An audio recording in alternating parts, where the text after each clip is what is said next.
আমি তাকে বিচারপতি বলছি না, কারণ তাকে বিচারপতি বলতে আমার ঘৃণা হয়।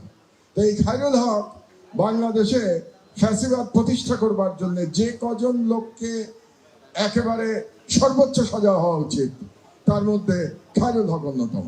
তো সেই খায়রুল হক আজকে গ্রেফতার হয়েছে। সরকার দেরিতে করেছে, তবে গ্রেফতার করেছে। আপনাদের নিশ্চয়ই মনে আছে যে এই খায়রুল হকের কারণেই বাংলাদেশে গণতন্ত্র ধ্বংস হয়েছে, বিচার বিভাগ ধ্বংস হয়েছে। আমাদের সংবিধানে যে তত্ত্বাবধায়ক সরকার প্রথা ছিল, এই খায়রুল হক সেই তত্ত্বাবধায়ক সরকার প্রথাকে ধ্বংস করেছিল। তার অপকর্মের ইতিহাস বলতে গেলে ঘন্টাখানেক লাগবে, কাজে এই অপকর্মের ইতিহাস পুরোটা বলার দরকার নাই। তবে একে একে নিশ্চয়ই এখন বেরিয়ে আসবে। আমাদের পত্রিকাতেও, আমার দেশেও আপনারা দেখতে পাবেন। আগেও আমরা লিখেছি খায়রুল হক সম্পর্কে, এবং ভবিষ্যতে আগামীকাল থেকে আর নানা রকম সংবাদ আপনারা দেখতে পারবেন। এটা একটা আপনাদেরকে বলার উদ্দেশ্য ছিল আমার। দ্বিতীয় হচ্ছে, আজকে আমার দেশ পত্রিকার যে লিড স্টোরি আপনারা যারা পড়েছেন, কতজন পড়েছেন আমি জানি না, সেই লিড স্টোরিতে আছে গত বছর 24শে জুলাই তার একটা স্মৃতিচারণ আছে।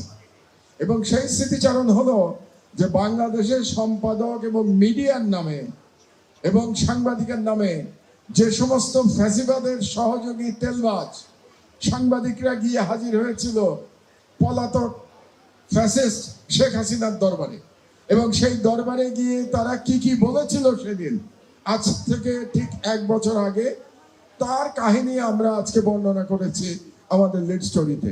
এবং সেখানে যে বক্তব্যগুলো ছিল তার মধ্যে একটা ছিল যে ইউনূসকে কেন এখনো গ্রেফতার করা হচ্ছে না, একটা বক্তব্য ছিল কোনো একজনের।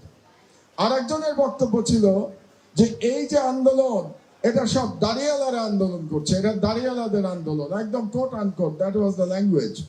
আর একটা বক্তব্য ছিল যে ঢাকা শহরের চারপাশ মাদ্রাসাতে ভরে গিয়েছে, অর্থাৎ তারা বলতে চাচ্ছিল যে বিপ্লব যেটা ছিল, জুলাই বিপ্লব, এটা একটা ইসলামিস্ট বিপ্লব ছিল।